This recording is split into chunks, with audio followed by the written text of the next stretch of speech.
Ah. Oh, I can unmute myself. Hello. Hi, everybody. On behalf of the commissioning institution and the curatorial team, we would like to thank you, Samia, so much for inviting us to be a part of this talk and amid so many amazing practitioners. We are also very grateful for your vital contribution to the project, and we look forward to sharing all these contributions soon. As this project is still ongoing, the four of us today will be talking mainly about our curatorial process, our framework, and research. So yeah, let's begin. Oh, sorry. So Commissioner Zahra Ali Baba from Kuwait's National Council of Culture, Arts and Letters formed our interdisciplinary collective based on our different research practices. Our previous investigations respond to the Council's interest to engage with the cultural expressions and archaeological histories embodied in Kuwait's desert landscape. Our curatorial direction also responds to curator Hashim Sarkis's theme for the Venice Architecture Biennale, How Will We Live Together, that calls on architects to imagine a new spatial contract and with reflexivity. Prior to COVID, 2020 was perceived as a milestone by many nations and cities. For Kuwait, the year marked the 70th anniversary of the first Master Plan Commission and the 30th anniversary of the Gulf War. The year also functions as a stepping stone for new and future development plans that inform the expansion of the metropolitan. Concerned with how this growth will ultimately converge with and potentially dominate what remains of Kuwait's hinterland, we shifted our focus away from the city and towards the vast majority of the national territory. Kuwait's desert connectivities are acknowledged more often than they are examined, and the hinterland is oftentimes viewed as a counter to the forms that constitute the metropolitan. It becomes for some an unproductive, empty, and politically unimportant space, when in actuality it has always served as a functional staging ground for the nation. Defining the term hinterland is also integral to our curatorial practice and has become an ongoing exercise that continuously informs the framework of our investigation. Translated from German as behind land, as an area lying beyond what is visible or known, the term allows us to raise questions that challenge our understanding and perception of what exists outside of the urban. Its use offers alternative readings that include the desert as part of its definition, as opposed to it being simply categorized as a natural and geographic condition. Historical context, specifically the imperial understanding of the environment in Kuwait that fixated on the coast with a blindness to the desert, is also worth noting. To rationalize vacant landscape, hegemonic cartographic practices continuously attempted to organize and define the hinterland into comprehensible spatial representations. However, the processes involved in designing its physical limits, location, and purpose often result in paradoxical conditions.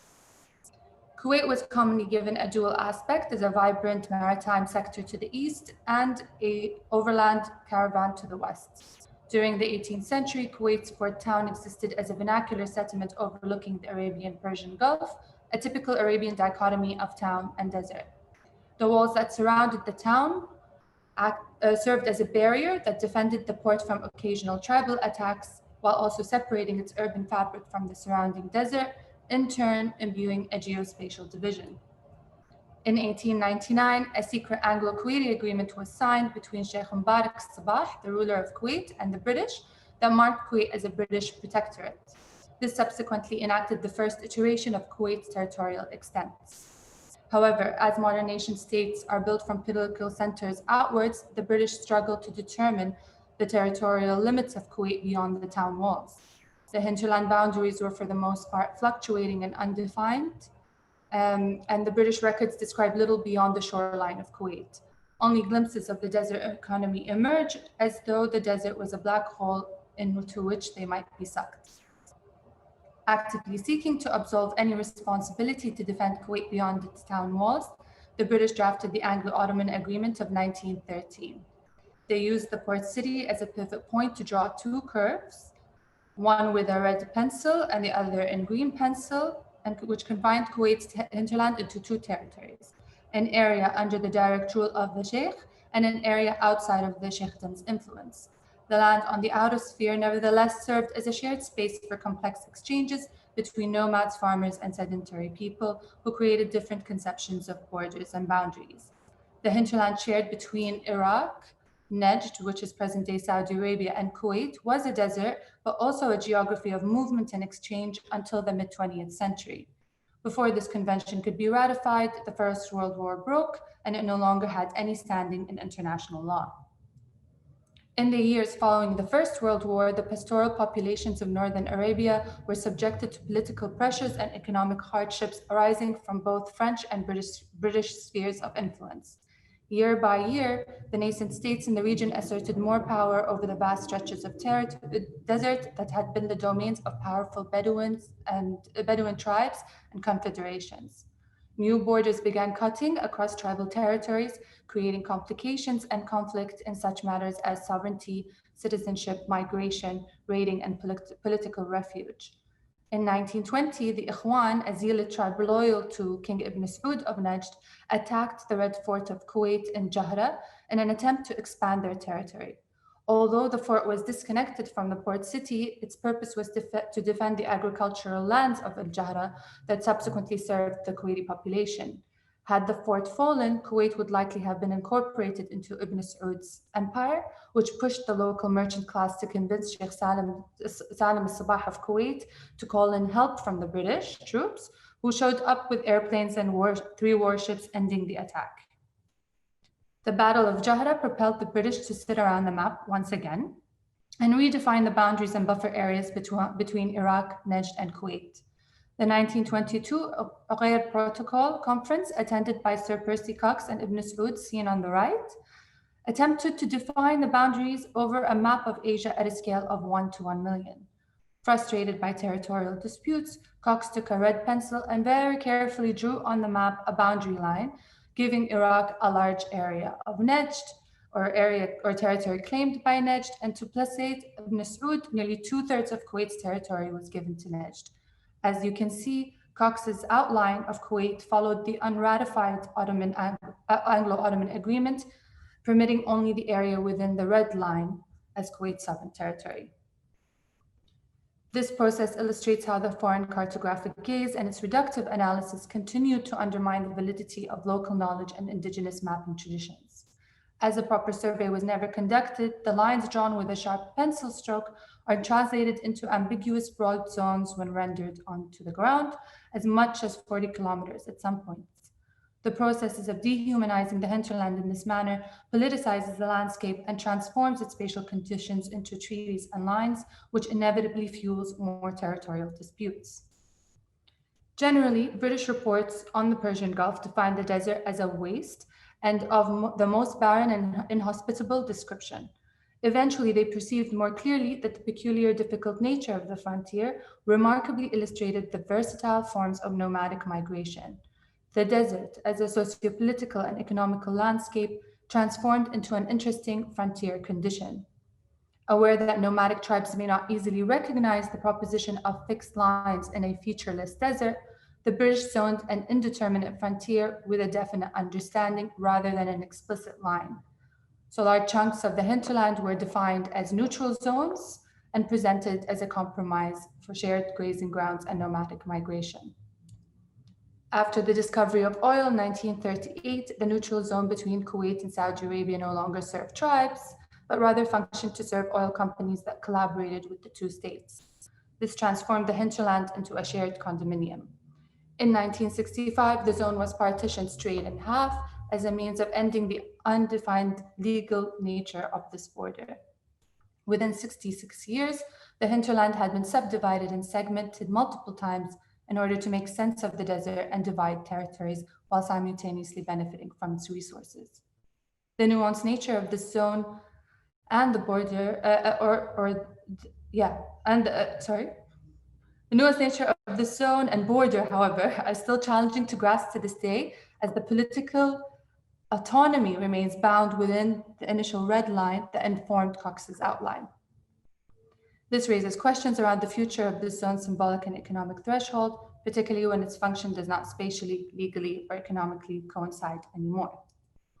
Over time, maps, aerial views, and sophisticated technologies have enabled a patchwork of archived aerial and satellite images of varying origin sources, motivations, and resolutions.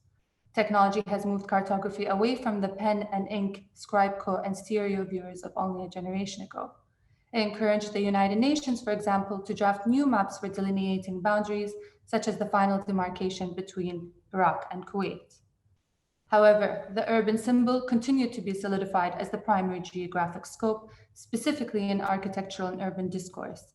Ironically, the geospatial divide that was once imbued by the now demolished walls of the pre-oil town continues to echo. Kuwait's consignment to the post city repeatedly focuses on its urban rather than its national geography. And any spatial narratives that do not shingle within the lines and edges of the metropolis are imagined as culturally and geographically distinct, and the desert remains rather peripheral and nondescript. So as Aseel mentioned, during the 1950s, Kuwait experienced an unprecedented wave of change that would not only alter the complexities of day-to-day life, but its physical makeup of the national landscape. Its growth due to the pearling trade and later discovery oil, in addition to the influx of non-Kuwaiti labor force, had a great and rapid impact on the state. This, coupled with Abdullah Salam's ascension to power, triggered a massive state-led modernization project. The Emir, under the recommendation of his British advisor, William Hasted, who was tasked with securing British interests in the country, commissioned British urbanists Minoprio, Spencer, and McFarlane to design and implement the nation's first master plan. In a parallel timeline, the dawn of aviation ushered in a radically new way of architects and planners to view cities, as the development of a methodology based on aerial vision revealed new opportunities offered in shaping the built environment. For the British Protectorate, the power knowledge principle of panoptic vision was fully mobilized as actions within the town were conditioned by their susceptibility to observation through the aerial lens. In practice, aerial photographs taken in the 1950s by the Hunting Aero Survey in preparation for the master plan set the groundwork for an era of top-down planning. This centralized approach has continued to produce spaces and policies informed by the state as provider and developer of the land. The approach here is not in analyzing the initial transformation of urban Kuwait post-oil discovery, but in understanding its relationship to the hinterland today. As the town transformed and inhabitants moved towards the newly constructed metropolitan, the desert became further removed from the population's everyday existence. What was once a place of living, commerce, and trade became a sentimental memory for most.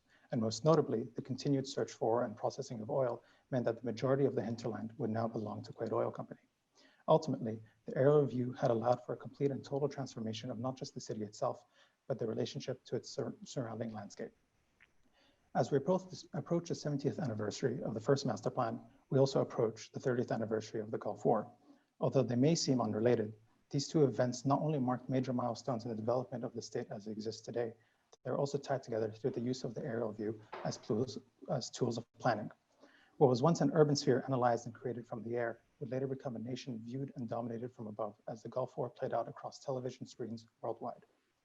For the entirety of the war, media coverage primarily focused on aerial perspectives of the hinterland where the fighting took place. Not only had the view enabled new forms of reportage that would translate the conflict to the public through unmanned cameras attached to smart missiles, but satellite imagery allowed for the wide-scale introduction of GPS to the battlefield for the first time ever in support of military tactics and navigation. GPS then proved its mettle in helping the US Army initiate a flanking maneuver, coined the Hail Mary or the left hook, in which troops navigated far west to the point in southern Kuwait where the Iraqis expected the coalition forces to attack. The systems surrounding the view had ruled the war so much so that it earned the title the First Space War, due to the newfound approaches and methods for utilizing aerial technology. This ultimately triggered its popular use, and the world was bombarded with aerial shots of the Earth, clouded in black smoke from the fires. The global perception of Kuwait is still influenced by these images today, in turn denaturing the constructed national narrative it wanted to convey vis-a-vis its master plan. To put this in a wider context, over the past century, serial adoption of the aerial view has contributed to advancement made in military warfare through aerial reconnaissance, urban planning through master planning, media representation through aerial reportage, and archaeological survey through aerial archaeology. Its utilization across multiple fields has created nuances of multidisciplinary work and has not only changed how one approaches the surveying and bombardment of space, but how we narrate and define it. The intention in looking back at these milestones, learning from moments of planning and mediation, is to repurpose and reutilize its tools to contextualize our future amidst imminent urban growth today. The approach consists in an objective process of viewing the hinterland from above to uncover and present spaces on a scale that is impossible to understand standing amidst them. This is particularly important for sites within desert landscapes in which few immediately recognizable human scale features are available to differentiate them from their surroundings. Thus, the length to which these spaces are viewed is shifted from the state architect or the military general to that of the archaeologist, moving across scales, crossing borders and cultures, presenting cumulative, objective catalog of sites. The aim is the discovery of sites otherwise undetectable and a greater contextual understanding of those already known, transforming previously disregarded parts of the hinterland into essential cultural, historic, and logistical understanding. So Aseel and I have spoken about the histories and the methods and how we've approached the hinterland, and here we're presenting where and what these spaces are today. It's important to note that Kuwait is a city-state. We only have one city, the capital, and only one metropolitan area, which is predominantly suburban. On the screen, the area on the right, the figure ground, represents all of the urban development. The remaining area of the small nation is dominated by non-urban activity. Once you overlay agriculture, military, oil, industry, power, environment, camping, grazing, and so on, the seemingly empty desert is rendered whole with overlapping activity tightly packed against each other, leaving almost no negative space. It is in fact very much active, evolving, and utilized. And if we pull a single sector of these layers to the side, it reveals larger networks and relationships, informing macroecologies of operations that are enabling the metropolitan. Worth noting here is that aside from oil, Kuwait's exports aren't grand, they're minimal, meaning that the majority of these spaces exist to support the city-state itself. What's also tied to this is, of course, that all of these sites exist on a specific type of landscape. So it's not just the activities that one must consider, but the geographies and geologies. What I'd like to present now is our discoveries. First, in isolation, sites existing as ecologies of activity themselves, then frictions, or what we've hyperbolically called wars. These are only a handful of a larger body of research, but they are a selection that should represent the concepts and spaces embodied in our topic. The first two images are industrial sites. On the left, Lightcraft Industrial for spare car parts, recently relocated further from the edge of the metropolitan as the state prioritizes residential areas closer to the city. And on the right, heavy manufacturing, a section of an oil refinery in the south, which butts up against chalets, residential areas, and commercial areas. On the left here are the camping sites that are scattered across many areas of the desert, at times within designated zones, but very commonly outside of them. Asaiel will go into further detail on these following this section. On the right side is actually a site that we're still investigating. What we know is that it sits in isolation just off the infamously named Saddam Highway, but that's all. These two coming up are two military sites in the west. There they are. On the left is a site for testing of explosives, and on the right is a camp fully functioning with their own supporting infrastructure. As these sites currently compose the vast majority of the landscape, they in turn dictate many of the spatial challenges that exist for other programs that seek to expand or develop. With activities spanning over 75% of the state, their effects cross programmatic borders and oftentimes impact other functional spaces around them, not solely in regards to adjacencies, but land management, programmatic shifts, resource utilization and their spatial implications, and in turn, their environmental implications. So while planning for a future that moves past the dependence on oil, experimentation of alternative sources of energy production is to be expected.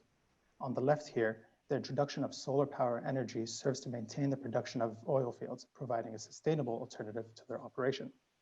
On the right is the southern border of Kuwait, Al-Wafa.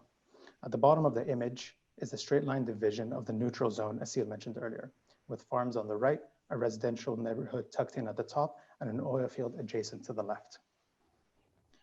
Across the recently completed causeway, linking the existing metropolitan area to the northern hinterland, a mega highway project intended to connect future development comes to a halt. But under closer inspection and further research, one discovers that it comes to a head with the protected archaeological tumuli graves. This specific site raises questions about coordination, archaeological protection, policies, but also aesthetic readings of aerial images, their colors and contrasts. When one first realizes that the sites here within the red border are protected grave sites, you begin to wonder whether the surrounding landscape is dotted with these remnants as their patterns continue across, and why or even how a highway is encroached. One must ask, what happens to these sites? How do they continue to exist next to or atop one another? Do they continue to exist at all? Altogether, not only can these images provide answers to questions about what exists in the hinterland, but they can pose new questions for what it means to be part of a larger spatial consciousness. It is difficult to dissociate the aerial in an attempt to comprehend the scale and scope of the programs taking place. However, we understand that the view from above can never replace information gathered on the ground. And thus, it is also vital to understand the larger context of issues at a human scale.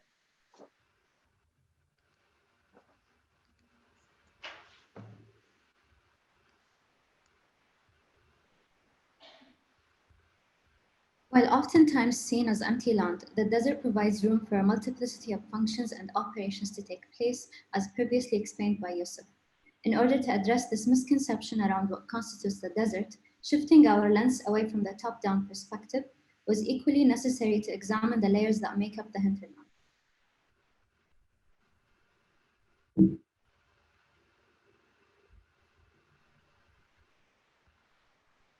Presenting the ground level as both counter and complementary to the aerial is crucial to understanding our present living conditions and the planning for better futures. The desert underwent extensive transformation throughout history. With modernization, warfare, and the change in social dynamics as key factors, the memories of the hinterland revealed the causes behind its desertification and neglect. With the burning of more than 800 oil wells, an estimated 80% of Kuwait's total oil wells had been ignited by the Iraqi army upon their retreat.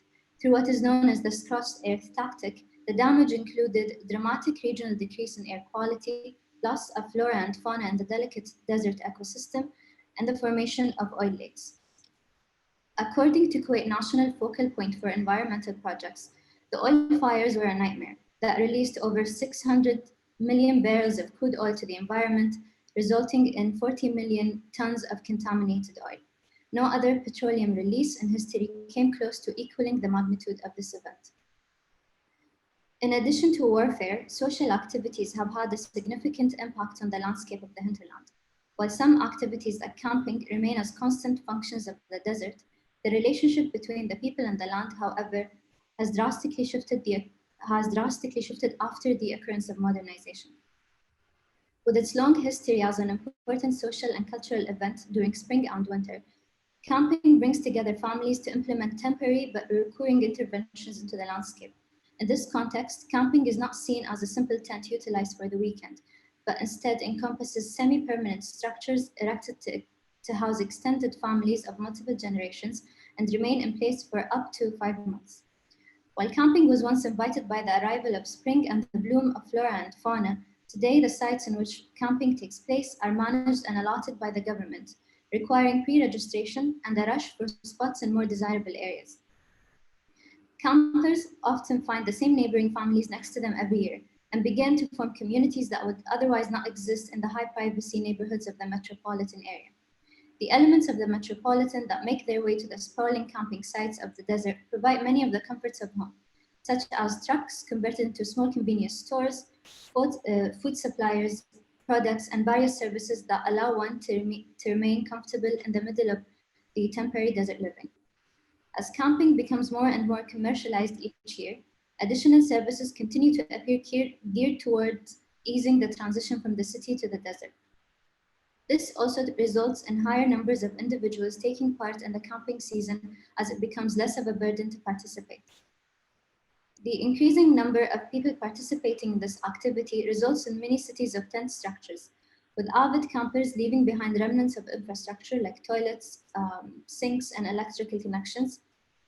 The recklessness of this behavior has led to the deterioration of the environment, which was further afflicted by the unregulated herd grazing. The free roaming of cattle consumed vulnerable plant vegetations, reducing areas of fertilization and growth. The importation of non-indigenous animals due to the increase of farming businesses and industries, combined with the unsustainable methods of camping, affected the ecosystem and catalyzed the process of desertification. The camel, being native to the desert, is now co-grazing and sharing land with sheep, a non-indigenous animal to the desert. The overgrowing number of roaming cattle has pushed the authorities to organize the process through zoning grazing areas. There's a line drawn over the national map of Kuwait, dividing the desert into two equal halves, where one prohibits grazing and the other allows it. the land degraded due to the loss of natural processes induced by human activities and ultimately becoming more arid. So for us to unpack those desert conditions and phenomena, the prevailing language of the discourse also needed to be addressed. Presenting itself as a barrier in this sense, the language of discussion reveals the limited dimensions of the discourse. English discussions, which tend to be dominant in the regional fields of architecture and urbanism, tend to revolve mainly around urban conditions and their underlying development and planning processes, secluding both non-architectural backgrounds and Arabic voices. In addition, the English language sets up a specific perspective or lens on how to perceive space and the environment, which sometimes differs from the more local Arabic perspective. Unlike English, Arabic can reveal more specific meanings behind similar sounding words. Sahra, for example, which is the Arabic synonym for desert, means أرض فضاء واسعة فقيرة الماء, or vast land where water is scarce. Bar, on the other hand, which is the synonym for hinterland, means خلاف البحر, or the opposite of sea or the opposite of a body of water. Now, when we look at desert and hinterland as English terminologies, they both share similar meanings, with desert being left waste and hinterland meaning the land behind. And with further delving into Arabic discussions and content, we discover that they tend to expand beyond the city, taking into consideration social sciences, history, and the arts. With that in mind, it was crucial for us to not only engage with people outside the profession, but also people that tend to not have a voice or input in this overarching practice. As opposed to the Orientalist view of seeing the desert as blank space, the people who previously occupied and currently interact with it understand it as a more of a space to preserve. With their own perception and language, they continue to coin terms for even the most contemporary uses of the desert. Because of the domination of English in the local field, we haven't been able to develop the Arabic terminology as architects, designers, or urbanists. And so the language we use becomes detached from the actual use and nature of the desert. Through examining the indigenous nature of the landscape and positioning ourselves at the intersection of Arabic and English, we attempt to resolve the lexicon conflict and revisit not just the desert in itself, but the ways in which we perceive it in a more holistic and grounded manner. And so for us, this is where the project moves from the discovery and interpretation of the hinterland and to the projection. By revisiting and reutilizing the tools, language, and spaces used to narrate the city-state historically, the aim of the project is twofold. First, to present spaces and spatial narratives through discovery and interpretation, and second, to re-present the city-state in a reflexive and projective manner to inform and contextualize the nation's imminent growth beyond the concentric city. With such an impactful year upon us, retracing and reframing the landscape through these methods is all the more pressing. It's important to realize that the ultimate goal of the research, however, is not about creating the perfect solution to land management or utilization of the hinterland, but rather it's about asking the right questions, cataloging what currently exists, and opening a discussion around these spaces. In order to do that, we've aimed to bridge apparent gaps between disciplines and approaches when exploring the spaces in question. Throughout our own research as a curatorial team, it became clear that the majority of information regarding the spaces that we were interested in were often quite siloed and isolated from one another. While a number of resources do exist, it's extremely difficult to find information that crosses disciplines and brings together various perspectives in conversation with one another. This has underscored our curatorial approach to the project. It's highlighted the need for us to ensure that the work we put forth is both multidisciplinary and multiscalar. We've adopted, as my colleagues have alluded to, a method of canoning into multiple concepts and sites, cataloging their impact, influence, and spatial relationships at multiple scales. In such, we've aimed to include in a wide variety of individuals, firms, and collectives that either work in or on the hinterland in their own way, shape, or form. It's been important for us to find ways to include voices not often brought into these types of inquiries or publications, as Asaiel mentioned earlier. These individuals' work may often be considered too specific for a general audience, or maybe are not thought of as relevant to the architectural approach to specific concepts. We've used interviews as a tool to mitigate that divide. We've been able to examine with a Lieutenant General pilot from Kuwait's Air Force the transformation of the landscape he's witnessed from the air over the past 30 years. We have a local ecologist who specializes in indigenous flora and fauna and the remediation of damaged desert areas. An archaeologist working with us, an archaeologist working with us to illustrate the histories and cultural implications of archaeological sites dotted across the desert landscape, and a geographer and politician speaking on the impact of borders, both tangible and intangible, on our relationship to the land and our changing use of these spaces. It's also been important for us to include and bring into the fold students as well. We were able to do this through a workshop focusing on a single specific site with a very nuanced history. The site that you see here, where a military installation juts into a nature reserve, causing the official boundary to shift. Not only was it necessary to bring these types of spaces into the consciousness of those soon to be working within the profession, but we've also been able to learn from the students' own findings through the mappings and drawings that they produced. In addition, of course, we've aimed to include individuals and firms from numerous creative disciplines that work through the topics and questions we've been raising in their own work. They tackle questions of the hinterland, operations, histories, and occupation of land across architecture, landscape architecture, art, history, urbanism, and more. To be able to bring these individuals and firms together and showcase their approaches to the spaces in question, side by side in conversation with one another, has highlighted the ways in which the same space or concept can be understood and underscores the need for more cross-disciplinary explorations. We have projects that explore the oil fires from the Gulf War, looking at the environmental impact and the legacy left behind, while at the same time, a project that proposes reutilizing this legacy, which is found in oil lakes. Two entirely independent projects that manage to cover the past, present, and future of an extremely important aspect of the desert in Kuwait. Some projects explore the relationships between programmatic adjacencies in the hinterland and the potential for future narratives, exploring connections between industrial consumer markets and commercial agricultural production, material extraction for commercial purposes, archaeological sites of importance and the impact of large-scale infrastructure projects nearby, and the poetic relationship between land and development. Other projects look at the history of the desert as a place of dwelling or congregation, the evolution of landscape as a model for abstraction and interpretation, and many more critical contributions.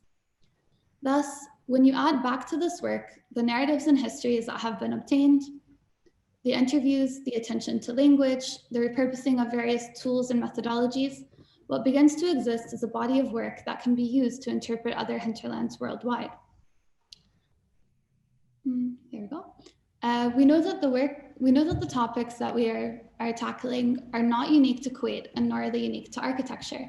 But with Kuwait's city to hinterland to nation ratio, it can serve as a test bed or a case study to explore these issues. It allows for each piece of the project to serve as a tool or device for discovery, interpretation, and projection across other sites with similar conditions.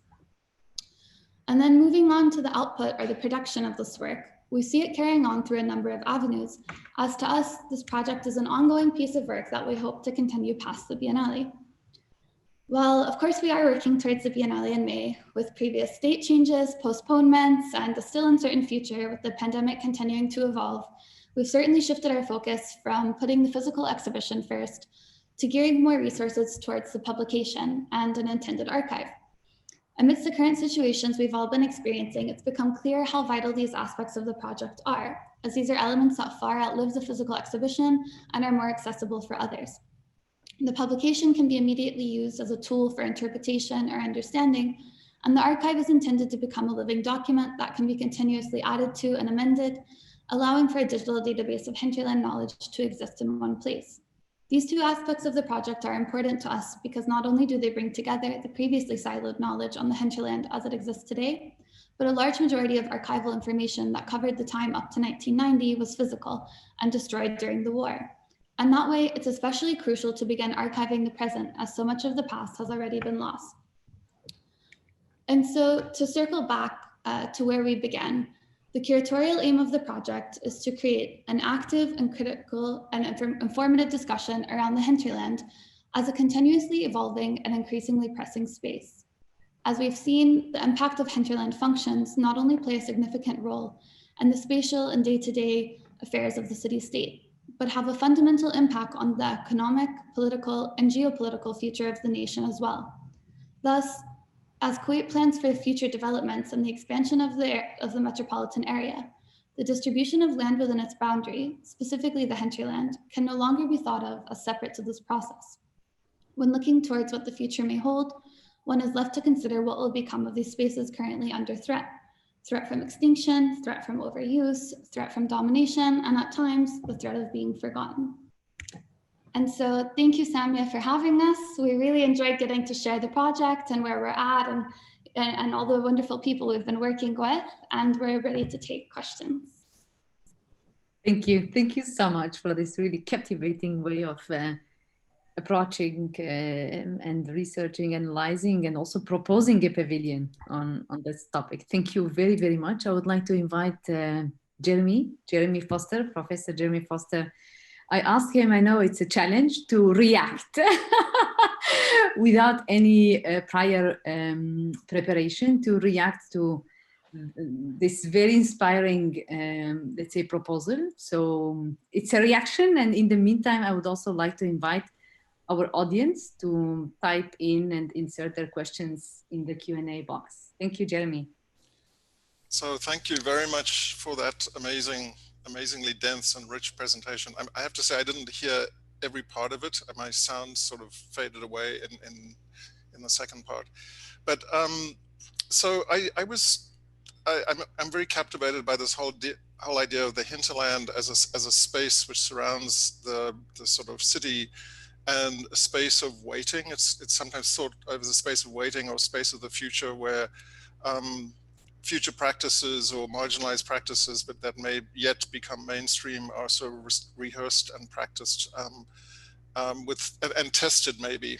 And so the sort of radical heterogeneity of the space that has emerged around in the hinterland in Kuwait is kind of extraordinary. And I was trying to sort of think about it. It sort of resists almost every way we normally think about landscape and the logic of landscape, the kind of DNA of a landscape. So there's some landscape theorists who say that every landscape has a sort of deep structure that sort of limits and guides what happens there. And it does strike me that the fact that this is a landscape or a territory, let's call it a territory or an environment that has very little topographical variation, which is to say that it's probably not marked very much by water and precipitation, and it's made out of a very homogeneous substance, which is fairly inert, that doesn't retain anything, can be written on in very many different kinds of ways.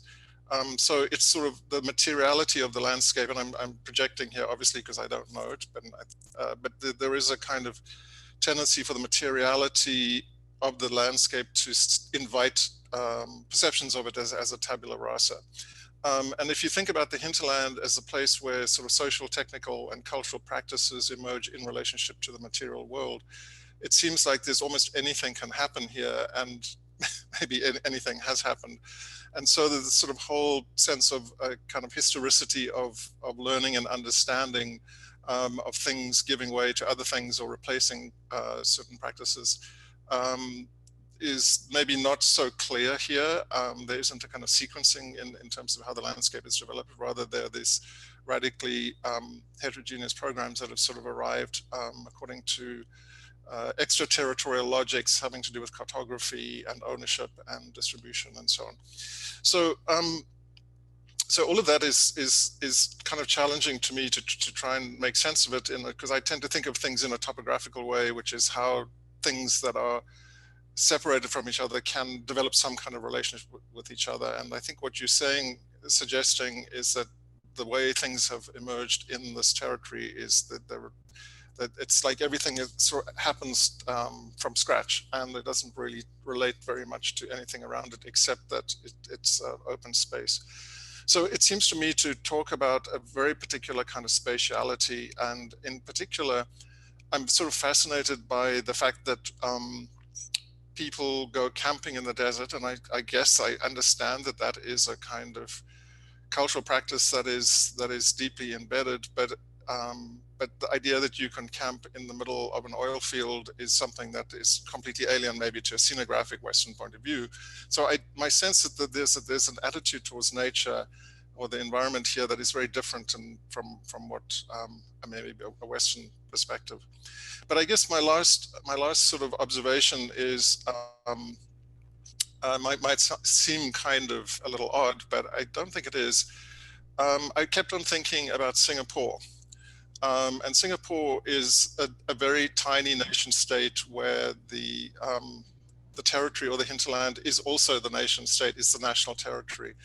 And in Singapore, you have, over the last 50 years, as an extension of modernism, there's been this sort of almost obsessive curation and management of the spaces that are not developed, and the saving of spaces that are not developed, and the protection of those spaces, to create a kind of other, a kind of green other, a kind of tropical matrix that makes sense of the modernity of the city and the urban areas.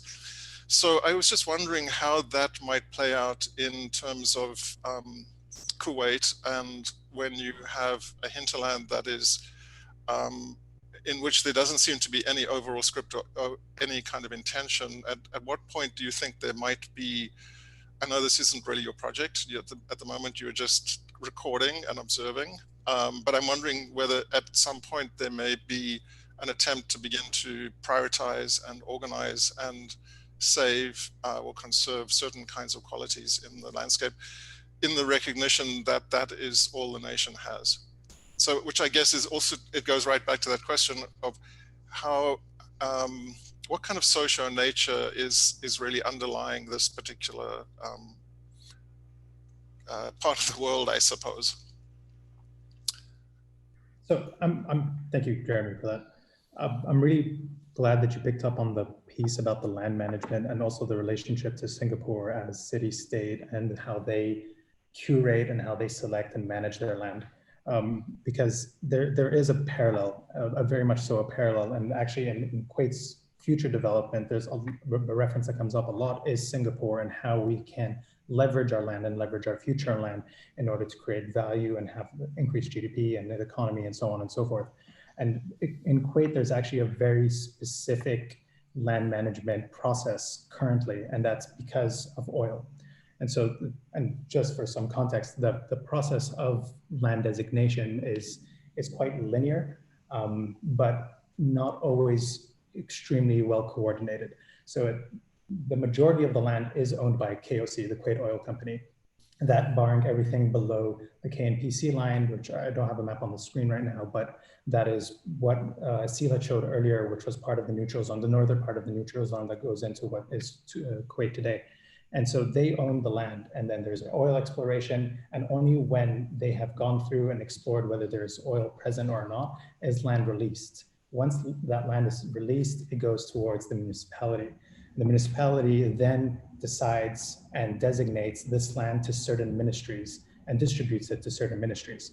So the coordination between different ministries, let's say, or the coordination between different sectors, whether it's industry and water and electricity to agriculture and so on, which are segmented siloed ministries, always relate back to that process. And so it's a matter of requesting for land from the municipality, and the municipality designates from the land that they have in their, let's say, their land bank. And so it's odd, it's interesting, but it's also unique in that way. And so the preservation of land right now kind of exists within the hands of those within the oil companies. So that's actually really helpful, because in a way you're saying that the state is an oil company. And so if you think about the organization of any land, or the launching of subsequent development, is highly predicated on first use. And so when, as you explain it, there's strong resemblances between other landscapes that originated in mining as opposed to anything else. So the two that I know I'm fairly familiar with are the Ruhr in Germany and the Witwatersrand in Johannesburg, and the urban pattern or the settlement there basically started out being driven by what was below the ground. It's a completely different logic. It's an invisible logic. And so development begins to happen in those spaces, or maybe as in Kuwait, it doesn't happen there. It is sort of kept clear. So there is this kind of subterranean logic that sort of begins the process of claiming the land and transforming the territory into a kind of human landscape. So, you know, it makes me feel really good, because I think that there is a DNA here. There is a you know, what Ajahn Steyer call an open source system, that a landscape is an open source system, but there's some inherent logic somewhere deep down. and so this actually makes sense to me.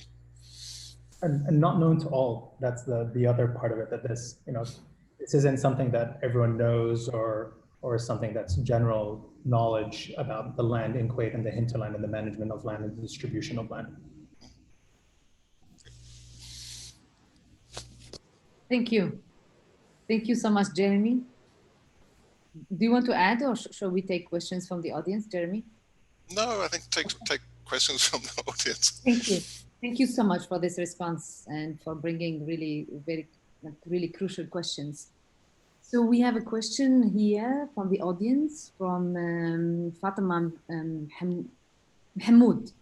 So thank you very much for this amazing presentation. Can you please talk about the feedback loop that your research created, or that you expect it to create, between you and the people that you contacted across different disciplines? Did their input steer your approach in a different direction? How do you expect the knowledge that you produce to inform their work?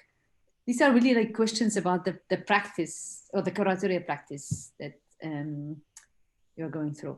Maybe you can all mute yourself and just feel free to, yes, jump in. Whoever wants to respond to the question, please. Thank you. I'll jump in, but I'm hoping my colleagues will jump in with me. But yeah, so I think it actually created a really interesting feedback loop in that, and one like very clear example of that is, I'd say, our curatorial statement. I mean, we all came in with, you know, kind of a set idea of what we thought we'd be achieving and what we thought we were aiming to do. And I think in a good way that's evolved, and that evolves, that's constantly evolving based on conversations that we have between the four of us as a collective, but more so with our contributors. And it's been really nice to be able to have that information, work with the people that we're able to work with in that way. And we're learning so much about a topic that, you know, you may think that you understand, and then as you delve deeper into it, you realize there's so much left to learn. And I think that that's what makes the process really interesting, though, is, and if you knew everything, it wouldn't be a great research project to begin with. And so I think it's really opened up new doors and new avenues of how we approach the spaces that we're looking at. And being able to learn, and like I was saying earlier, just seeing the different ways that contributors approach the same space or the same concept. I mean, that in and of itself has been really interesting. In spaces that, you know, we have one idea about, like for instance, the Gulf War, and kind of looking at these oil lakes, and you know, we always think of this as a really important environmental disaster. And oil, just to clarify, oil lakes are actually from spilt oil that was burning, and when they're tried to put out with seawater, when those combine, it doesn't actually put out the fire necessarily. They mix and they create a sludge that's almost impossible to get rid of. And so Samia has a great piece on how that started, and kind of looking at these as archival remnants of the war. But then we have someone looking at, you know, positive uses for these, and how can we reutilize these and really like impart these in the national narrative, and kind of our larger idea of what how history impacts the way that we live today. So we've really been, the feedback loop is quite active and fluid, I would say, and it's been really interesting. Does anyone want to jump in, or should I ask another question? Another question. Okay. So here we have a question from Yasmin Ali. Kuwait, like many other Gulf countries, is presently witnessing an unprecedented new city building boom, with many new cities planned from scratch for the future. Are there any signs that these cities are starting to fill up Kuwait's desert landscape? I'm unmuted. If y'all don't mind, I would like to take this one. This is just because of the context of my job, I guess. But in filling up, well, there's two parts to this. I think the first part is what we were talking about just earlier, which is about the process of releasing land and land that is released. And so within the scope or within the area of lands that are released, it's not a matter of that it's being completely filled out, but there are specific areas that are designated for housing or designated for residential or designated for whatever sector it may be. In terms of whether we're filling up the desert, I would argue that no, we're not filling up the desert just yet. There were many more planned cities in Kuwait in the third Kuwait master plan, and this, I think it was around 17 remote cities in the deserts that existed just scattered across wherever they had released land. But now that's been consolidated in the fourth Kuwait master plan, and it's looking at creating 3 specific metropolitan areas, one in the north, one in the existing metropolitan area right now, and one in the south. And so the way the land is being distributed or the land is being managed is being, I would argue, in a much more resilient manner, or a much more, a manner that has a better outlook, I would say. I just wait a couple of seconds to see if someone else is reacting. Yeah? If not, I move on to the next. Okay, 1, 2, 3, and I'm kidding. Okay, thank you very much. So we have here another question from Khaled Meles. Thank you so much for attending our lectures, Khaled. He always has a great question. So here is one for you as well, Jeremy, not a question, but a comment. Khaled is saying, one often says how happy one is to attend a lecture, LA lecture. And I feel today is one of the times I mean it the most. Thank you, Khaled. Almost everything I have learned about territory, including thinking about it from the sky, I have learned it from Professor Jeremy Foster. I also had, I'm reading it, I'm not making it up, so yeah. No, I think it's really nice. So yeah, I also had the pleasure of speaking to the collective earlier this year. I was hoping, this is for you, the curatorial team, I was hoping you would speak a little bit about the distinction between the space of Kuwait City and other spaces within the colonial pencil circle. I'm curious how territorialization strategies operate on both sides of that circular line today. I can go for this one. Thank you, firstly, Khalid, so much. It means a lot coming from you. I'm not quite sure how to interpret colonial pencil circle, but I'm assuming, I don't know if anyone knows here how to interpret that, but like I'm assuming in other spaces, I mean, Kuwait City is a space, and then neutral zone. Oh, the neutral zone. That's okay. my guess. Okay, well, you can always type something, Khalid. If Khalid, please, if you want, Khalid. Clarify by that. I don't want to answer your question incorrectly. Here. Okay, so the sovereign space. Let me just read it. Let me just read it for our audience. Sorry, yeah? No, I mean the actual cycle that was drawn by the British officer. Thank you, Khalid. Yes, please. Got it. So basically the first pivot point versus the second, so the first ring and then the second outer sphere. I think that, okay. So what lies within the sovereignty of that red line is basically Kuwait's, basically that's Kuwait's sovereignty. And then the neutral zone becomes partitioned, and that becomes part of Kuwait's jurisdiction over the neutral zone. So that shared space allows Kuwait to have the neutral zone to manage, and then the southern part of the neutral zone is managed by Saudi Arabia.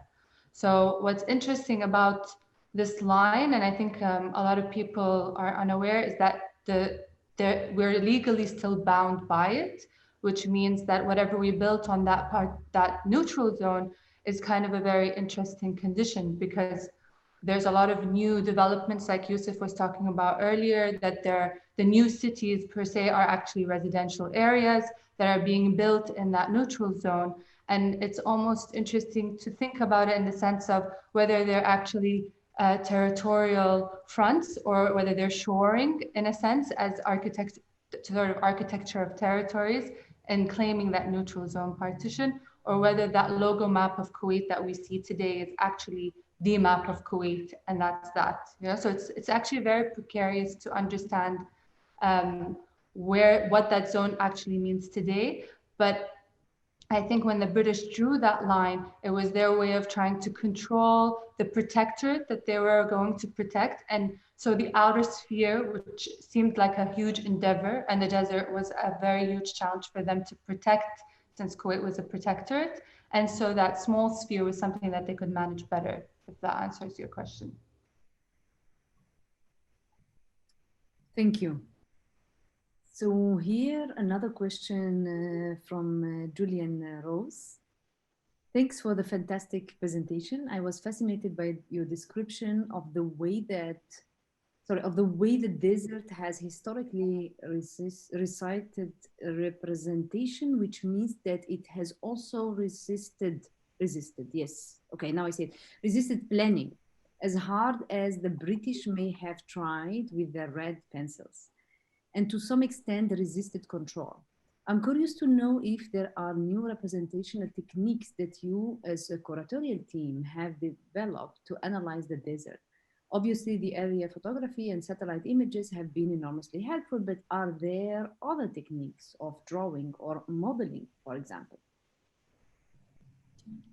I would say that from our approach, it's not necessarily that there have been other techniques that we've used. What we tried to do, which was partly because of the direction that the commissioner kind of set us out with at first, was to change the lens of how we use the aerial. So at first, obviously there's all this baggage of aerial that comes with Kuwait, but the idea of seeing from above, but then making sure that we're looking as aerial archaeologists, let's say, in discovery and reading of these landscapes, that's one way that we had put forward in terms of discovery. Then there's, of course, on the ground, the more manual learning through through visiting these sites. But I think for the question, really, it's been that the approaches of the contributors have answered that question, I would say, more directly. Not necessarily that the curatorial direction was that. I'm glad that what we put forward towards our contributors actually garnered that kind of reception, and had someone like Luis Calles using dust modeling and modeling techniques and simulation techniques in order to generate different landscapes, and his contribution is called desert as model as desert, maybe the other way. But that is one approach that has been taken as an example. And then there's also, I think, David Green's contribution as well of the national ordinance that has a sort of a different way of mapping. I mean, Yousef, you know more about this, but in terms of planning, it's a tool as well that's introduced through a contributor on how to understand how to future plan on basically Kuwait's landscape. Thank you. Here we have a question from someone who prefers to remain anonymous. Thank you. Yeah, sorry, I didn't know that we had this option, but we just disabled it. So thank you all for this wonderful presentation. I would like to ask for a reflection. What do you think of the sentence, to make sense of the desert? Do you think that desert is inherently confusing and complicated and is something that needs to be made sense of?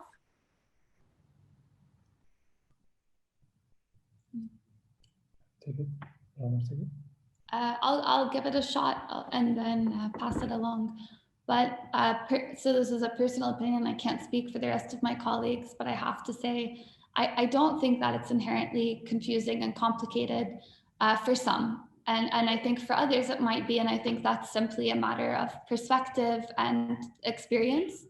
And I think that, and that's something that definitely we're exploring through the work that we're doing right now. And so one of our contributors, she's focusing on the history of dwelling in the desert and the amazing understanding that people who live in the desert and desert as in quite empty parts of the desert, not areas necessarily full of operations and, you know, smaller urban networks, but spaces in isolation. And and people who live in these spaces have an amazing understanding of being able to read the landscape and read the territory and the flora and the fauna, and to them it's the same as walking down the street and reading street signs and you know, the fronts of stores. And so I think no, it's not inherently confusing. I think it's simply a matter of perspective. But I think that, you know, if we all color it that way, then it goes back to kind of the image that we're trying to counter with the whole project,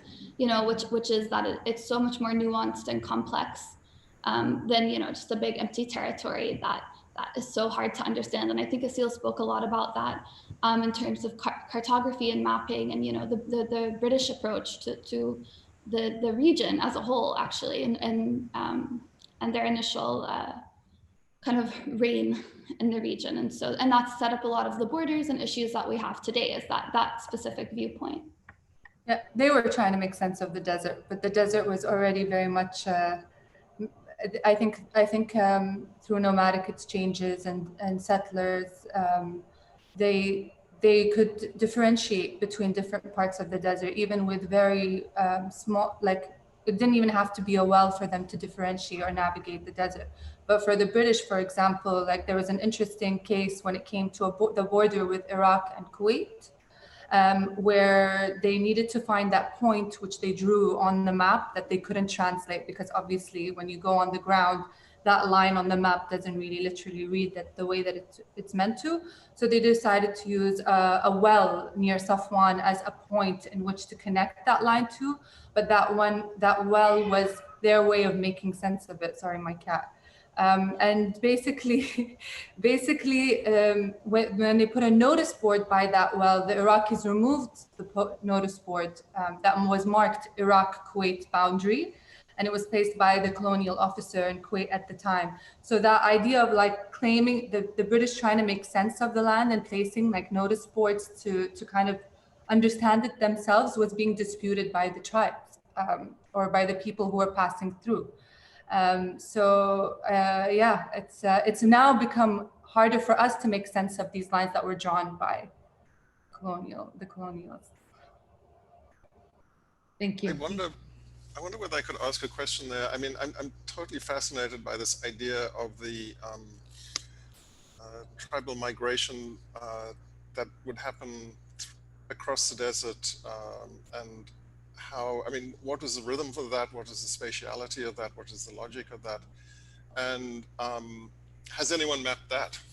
I didn't see any drawings that documented that. And I mean, I think if we're talking about sort of calibrating and giving weight to all the different environmental understandings and knowledges that are produced by an environment like this, I think that could also be you'd have to probably work with an anthropologist or somebody like that. But I wondered also whether these kind of practices still continue, or whether they have basically been pushed out beyond Kuwait's normal borders into a desert that has not yet been taken over by these kinds of heterogeneous developments, or whether they somehow managed to pass through because they are so much about sort of micro-environmental intelligence, and as long as that works, you can keep on doing it. It doesn't really matter what is next door, what is a kilometer away.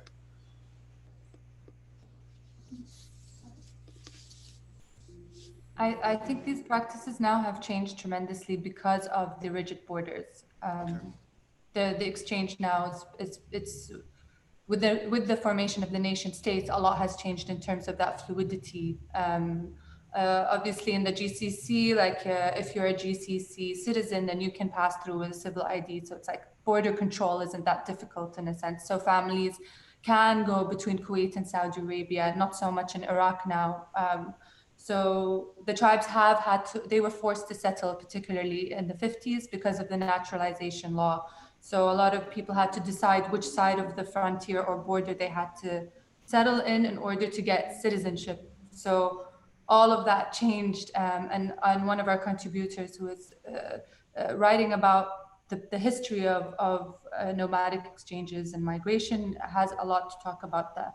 But we wanted to reserve that for her work. But it's a great idea to map it, and it's hopefully something that will appear in the publication.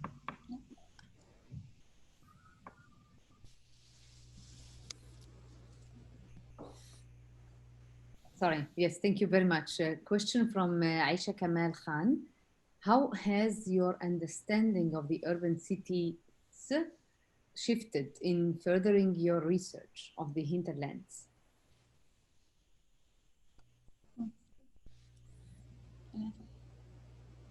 I think it's the relationships of the two. I think it's something we spoke about partially in the lecture, that the reason that we're turning to the hinterland, or turning to, let's say, in this year's pavilion for Kuwait, is because the discourse has been the urban. The discourse has been the urban for quite a while now, and understanding modernization in Kuwait, understanding which architect worked here, all that sort of stuff, and all these histories. And it's something that I was doing when I was in school. I was extremely fascinated with it, but not the fact that there wasn't really anyone, let's say, this is to my knowledge, there wasn't really many people researching the hinterland at that time, was part of that reason to depart and go towards the hinterland. It was the oversaturation, let's say, of knowledge within the city, which is that little speck relative to the country, that pushed us towards the hinterland itself. And so how it made us, how we think of it in relation to another, is both in terms of land management and land management processes, but also in relation to discourse and knowledge. I hope that answers the question. If it doesn't, please ask it again. But and hi, Aisha, she's one of our contributors as well. I think just to add a very small note to that, I think one thing that's been interesting is to really begin to understand the reliance of the city-state on the hinterland. And so, as Yousef mentioned, the majority of the hinterland is basically dictated by this reliance on oil. And that's what the majority of Kuwait's GDP is reliant on. And so it's this really interesting cycle that exists physically, really, and that the city-state is reliant on the hinterland for electricity, for oil, for political, for spaces of, politics, for so many different things. But yet the city-state, the city itself is so small in comparison. And so I think that's been really fascinating to begin to understand just how much happens outside of the city that we take for granted. And then it makes you realize also how little happens in the city that actually, really supports it. And so just kind of beginning to understand that, and then also beginning to see the way that, and I think it's just to clarify, Kuwait City is actually extremely, extremely tiny. And I think, if I'm not mistaken, the actual borders of the city itself, our capital, fit within the area of Central Park, to give you a much clearer picture. And then the metropolitan area expands from there mainly. And we have smaller areas that are I wouldn't call them cities. We have one city, but we have smaller urban areas. And then it's a lot of residential. And so to see the boundaries of the city and the urban and the residentials begin to bleed into the hinterland, and because of this need to continue providing housing because of welfare benefits that are guaranteed to Kuwaiti citizens, it's really interesting to just see this cyclical relationship where you need the hinterland to support the city, but yet the city continuously tries to expand into the hinterland, and there's kind of this missing communication, or this missing piece of information that needs to be there to maintain both of these. Thank you very much. Maybe a question about the role of the architect. You mentioned in one of, I can't remember who, one of you mentioned that all of a sudden the state architect became an archaeologist. Could you elaborate a little bit more on that? Not only on your own role, maybe as an archaeologist as well, because of the lack of sources, because of the brief that you are also that you provided, but also on the role of the participants in this pavilion. Sorry, so could I ask you to just elaborate a little bit on that?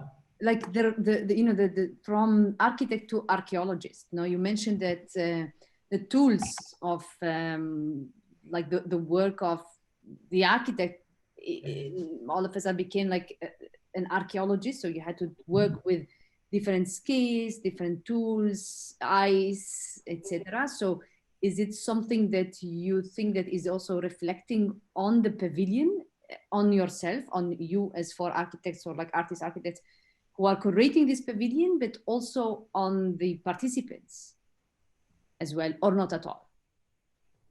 I would say it's partially on the participants or the collaborators. What we hope to do with bringing all these people together is, one, the learning about the histories of the landscapes, and then the interpretation of those landscapes. But the other part, the other side of that coin, I would say, is bringing in landscape architects or urbanists or architects, and at times capital A architects, to look at specific proposals within these spaces. So in terms of process, or in terms of a lens or a point of view from the curator's perspective, it is that shift from our side. We're not trying to project a specific future or project a specific space or anything of that sort. What we're trying to do is, as a curatorial practice, take a step back, present cumulative knowledge, present a catalog of sites, present a collection of sites, let's say, and more knowledge on the hinterland itself, and allow the contributors themselves to go in and project and read more into the landscapes and so on. Thank you. I mean, I'm asking this question because it's like really turning a little bit the architectural role almost like upside down, which I think is really interesting as well. And we will see tomorrow is quite the opposite. It's so that's why, I mean, I want to create this curiosity as well, and this relationship between, the role of the curatorial practices. Yes. Sorry. And a big part of that is the charge from Hashim himself, right? The charge is bring people from outside of the profession in, right? It's the architecture biennale, yes, but it's not just about architecture. It's about so much more than that. And I think right now, in the global condition that we're in, it's more pressing than ever to have these conversations beyond that. And so we found at the very beginning of this, right, it's how will we live together? Don't just try to bring in an architectural presentation to the pavilion, try to make it a bit more than that. From our charge was to kind of not necessarily step back, but take a step to the side and try to look at it slightly differently, bring in other voices, bring in other perspectives, as other professions would, let's say, than to take this view of this is our space, this is our project, this is our pavilion, and try to project our own into it. I know it's sorry, go ahead. Sorry. I was saying, which is in our minds, the state architect versus the archaeologist. Very good.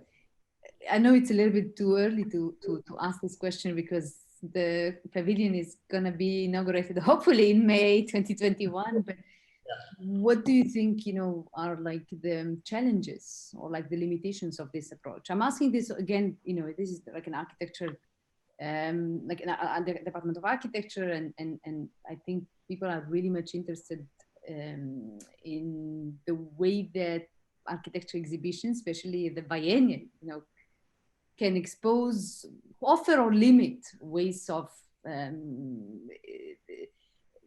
portraying architecture. And you said it's beyond architecture. So maybe if you could just tell us a little bit about that, the challenges.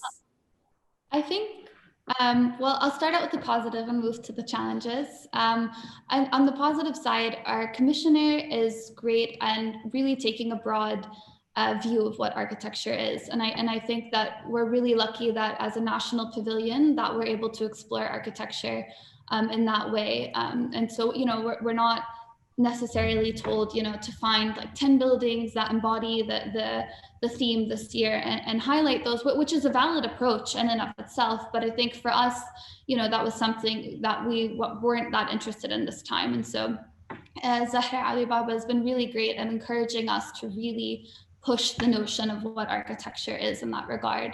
But it is challenging when you try to figure out, because a lot of the work that we have done is research, and the research ends up being semi-abstract or text-based, or narrative-based. A lot of it is narrative-based, and I think that's been a great learning tool for us. But then how do you translate that into a physical and a visual exhibition that not only speaks to architects that understand that, but a wider audience? And so I think we've definitely had a lot of late nights like trying to figure out what that's going to look like, and how abstract do you keep the abstract information? Do you design something that's really interesting, but nobody understands, and that's the fun of it? Or do you go very literal and, just here's all the information we have? And so we're definitely like constantly trying to walk that line. And hopefully we manage to find, the sweet spot, but I guess you guys will have to be the judge of that come May, hopefully. Thank you very much. We have a question here from Dalal Musaid Al Saeed, who was one of our speakers. Thank you, Dalal, for joining. So she's thanking you. So thank you for the wonderful and informative presentation. I have a question on aerial photography. The presentation shows how the early images of Kuwait and its problematic formation were reinforced through the privileging of the aerial vintage viewpoint. Through the presentation, the team beautifully articulated the ramifications of this aerial viewpoint. Yet, the curatorial team also took on the aerial as the dominant lens. Can you talk about the team's choice and approach in using aerial photography? Yes, this is something that we thought of, not thought of, this is something that we've been thinking about from the very beginning of the process. Kuwait does have a lot of baggage, let's call it, with the aerial, as we were presenting with the first master plan and all that process, and then the Gulf War and so on. But the idea was that shifting in mentality and shifting in the use of the aerial, because the aerial isn't linear or isn't a singular, it's just a tool is what I'm trying to say. I guess it's a tool to see, and how you see is more important than just the tool itself. So part of that shifting, as we were talking about earlier, from the state architect to the military general to the archaeologist, is how we chose to use the aerial. But it's also partly because the hinterland is vast. Parts of Kuwait are inaccessible, very much inaccessible, because the majority of the lands are oil fields and other functions, and so they're bordered and fenced, and so it's inaccessible in many ways. So there's the accessibility issue to these spaces, and military sites, of course, right? One shouldn't encroach. But also the vast scale of these sites themselves, right? To understand the adjacencies and to understand their sheer scale, one needs to see them from above to even have this type of relationship. That said, what we are trying to do is not to show that singular view. And so the idea of even how this presentation was structured is that we're showing the area, we're showing how we're discovering, but we're also showing what's on the ground, and we're showing how we're moving through these spaces. And a perfect example of this is the site that we showed earlier, which was that big highway that came to a head with archaeological sites, is that we didn't find that site specifically looking for it in the aerial as we did with other sites. That site, we were on the ground looking at archaeological sites. And when we were there, we saw the highway ending and didn't understand the relationship between the two, and didn't understand what was going on in terms of these processes. And then when we took a step back, viewed it from above, researched a little further, taking all of those into account, what's on the ground, what's in the aerial, and the research, that's when all of this comes together. And so the aerial here, as I was saying earlier, isn't the only lens, isn't the only approach, but it's supplemented and complemented by, let's say, ground truthing or ground proofing, everything that we're talking about. Another example of that is the Sidra 500 solar farm. So you hear about it in the news, but you don't understand the relationship of this solar farm that is powering 10% of the oil field. And then you zoom out in aerial and you realize that the oil field is this massive, and that this tiny little speck that you really need to zoom in is that tiny little solar farm. And so you get to understand the relationship between the two, this giant and this tiny little like functional site that's powering almost 10% of the space. And then we can start making sort of understanding the ground in that relationship. wonder if you focusing on the agency of mapping in the creation of this territory, did you ever come across geological maps or mappings of below ground conditions? You mentioned that I think oil was discovered in 1938. So I know that there was a lot of innovation in terms of the technologies used to probe underground sources in the 1930s and 40s. And I just wondered whether that technology led to a particular mapping regime, which I imagine would be quite hard to get hold of, maybe a lot more secretive and controlled than the aerial view, but maybe even more powerful actually in the sort of medium term in terms of how the landscape developed. I would say to that, in terms of accessibility to content, that even the fact that we're able to map these sites and these networks is a task in itself and has been a task in itself. It's not content that has been available for quite a while or openly available for researchers to use, let's say.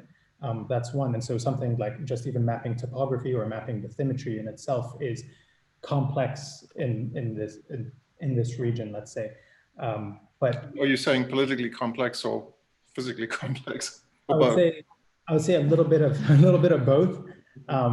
I think if there was something available to that end of, you know, mapping what's underground, I think KOC would be holding that very tightly. Right. But we do have geological maps, but some of them are quite outdated by this point, especially after the Gulf War. There has been a lot of rehabilitation studies post-Gulf War. That's specifically the nature reserve that they're trying to rehabilitate now. So we do have surface sort of information like soil sedimentation and like where the sand is like vulnerable to erosion and dust storms, etc. So that information is there, but it's not like it's not digitized often, and you can't really. We need to go and update that and see if anyone's done research on the matter. And as a matter of fact, we do have someone who's researched this as a contributor. So these are the ways in which we're trying to bring things together in our publication, and through this multidisciplinary approach, we can start to really understand through multiple mediums what the landscape offers. And I think that also goes back to the question of the aerial images and what Samia was asking about going from the architect to archaeologist is that is one reason that we did have to rely on aerial images to kind of discover some of the sites is because the mapping available is just so hard to come by. GIS information is basically all but impossible to get a hold of. And so, you know, after coming out of like different professions and schools and projects, you know, where it's so easy to just like hop on the internet, find, you know, all the information you need and move on, it was definitely a unique experience to start trying to find, you know, really basic information and be told like, you know, that's like, we can't get that out, it's inaccessible, you know, we only have hard copies. So the aerial really did come into play in that tool of discovery. It's not necessarily the tool of interpretation, that's where that becomes more nuanced, but it's like Yousef was saying, it's the tool of discovery when you don't have other means of seeing these spaces. Thank you. Jeremy, it's fine. Thank you. I'm sorry, I have to leave, but this has been really, really fascinating and wonderful to meet you. And hopefully we'll see you again. Thank you. Thank you so much, Jeremy, for your response and for your time. Thank you very much. We have here another question from Manar Mursi. Thank you so much for the fascinating presentation. Could you speak more of the groundwater and sand extraction in the hinterland and how that affects future planning for expansion for Kuwait? What are the environmental repercussions, if any, of these extraction processes? Did you encounter any historical utopic proposals in your research by architects in Kuwait's hinterland? To the latter piece of this, I would say nothing historic that we've encountered. I'm not saying that it doesn't exist, but nothing historic that we've encountered. Maybe more recent, there have been proposals for hinterlands as spaces as resource hubs for, you know, greenfield development and all of that. But I would say, like, a simple answer to that is we haven't, and it would be great if we could find something to that end. And then sorry, I lost the question. It's in the answer question, sorry, Manar Mursi. The question is about, yes, how that affects future planning. So the sand extraction, and if you could speak a little bit about the groundwater and sand extraction in the hinterland. I have something interesting in regards to the sand extraction, especially with Khairan city. We didn't have any aerials of that, but if you Google it and check it out, it's sort of like an inward lagoon where they had to dig out. So rather than reclaim land and create islands, they did the opposite. And so they dug out a lot of sand. And so on the way there, you'll see mountains of sand, like it's completely changed the visuals of the desert of Kuwait, because it's usually quite flat. And then all of a sudden you see these huge mountainous sand piles that are on the side of the road. And it's kind of really changed the landscape in a really bizarre way. And I think that it's sort of very recent, but this is an opportunity where one contemplates what happens to the sand, where does it go? Do you distribute it evenly across the landscape, or do you do something with it? Do you reuse it? You know, so it's an interesting opportunity to look at. And I'll add to that it's the hinterland. It's not that one could excavate in one area or dredge in one area and just dump in another. Dumping sites for sand for construction are very specifically allocated by the municipality as well, and so that's also hyper managed. But the use of these extracted resources or the extracted sand is also stored in these locations for other distributions of other cities. So in relation to other urban areas that are looking to be developed, let's take, for example, places in the north or Bubiyan Island, that, you know, something that Kuwait's been wanting to develop for a long time now. You have a lack of soils, right? It's a mudflat basically that within 50 to 100 years is slowly sinking. And so the extraction of the sand is potentially usable across the entire nation where need be. And so that's that relationship of excavating from one area to another. And I think that's part of, you know, banking the sand that's excavated from one area to another, or even leveling for something like Masla City. That's something that they're trying to develop that's a little out west, is banking the sand to use in other areas. Thank you. I know it's, sorry. No, sorry, did you say something? Yeah, no, I know it's very late, and like it's almost like like almost 1 a.m. So maybe we take one last question. Is it okay for you? Just one? Yes. And I will pass on other questions, for example, the ones that are like comparing to other research, like on Singapore, etc. We copy pasted and paste them to you. So the last question is from Shwan Berzinji. I just wanted to say thank you for giving me the opportunity to attend. This is a really quite interesting lecture.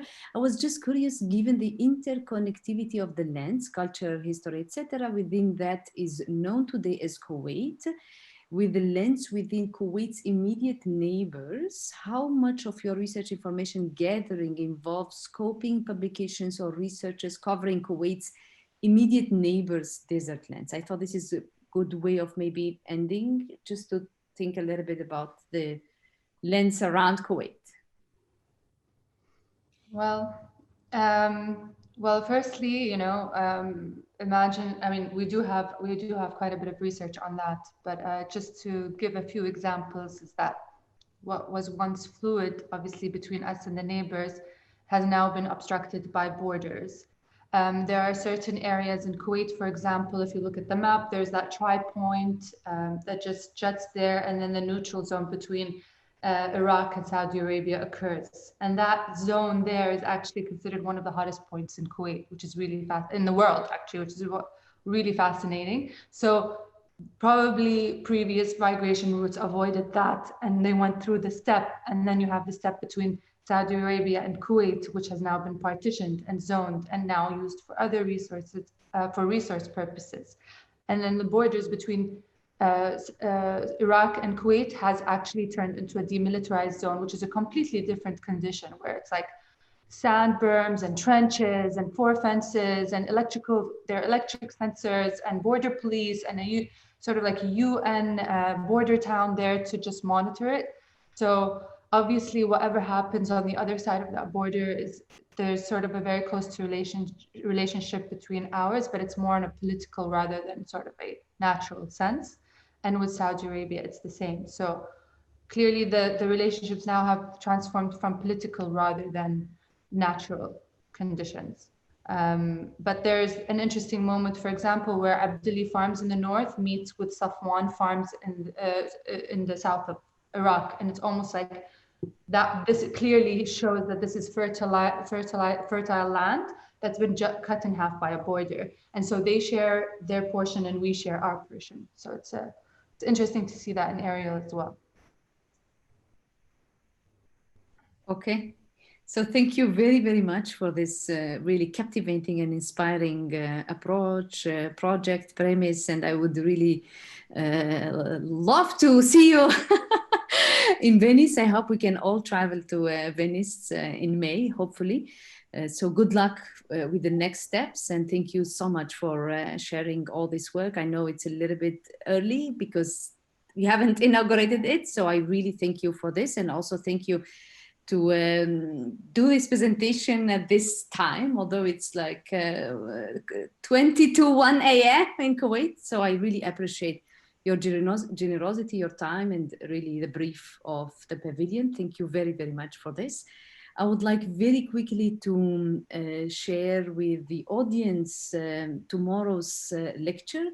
So it's we are moving from, let's say, a hot desert to a very, very cold desert tomorrow at 3 p.m.